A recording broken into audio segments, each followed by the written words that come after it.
Next is economic concept as well as the basic concept of managerial economics. It is also called as tools of managerial economics. There are certain tools that is used for managerial economics, that is incremental concept, principles of marginalism, IG marginal principle, time perspective, discounting principle, opportunity cost, concept of externalities, and concept of trade-off. First, let's see what is incremental concept means.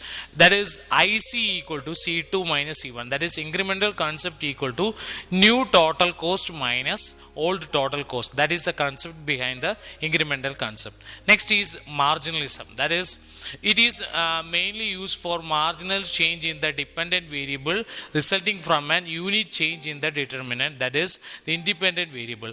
Give the that mainly focusing the relationship between dependent as well as independent variable, that is TC equal to function of Q. That is the concept of marginalism.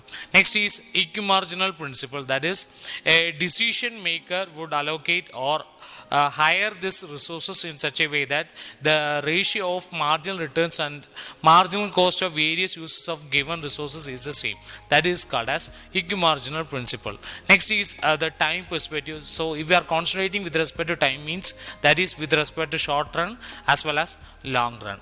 Next is discounting principle. So in that we are focusing the two kinds of values, that is future value as well as present value. That is when the decision affect the cost and the revenue at future days, it is necessary to discount these that cost and the revenue to the present values before a valid comparison of alternative is possible. That is procedures behind the discounting principle.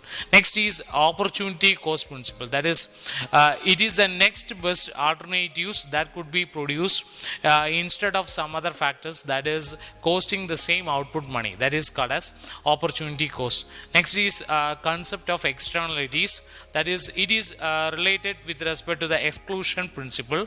That is those who do not pay for goods and services are excluded from the benefit, and those who do not benefit from the production and sales of goods and services are not required to bear any cost. That is it refers to the cost that people have to bear without consuming goods and services produced by the firms and benefits which people reap without paying for them. That is the concept of externalities. Next is the concept of trade-off. That is it refers to the situation in which two possible various, that is moving in the same or in an opposite direction, are in a balance. That is the concept of trade-off. These are the various concept of managerial economics.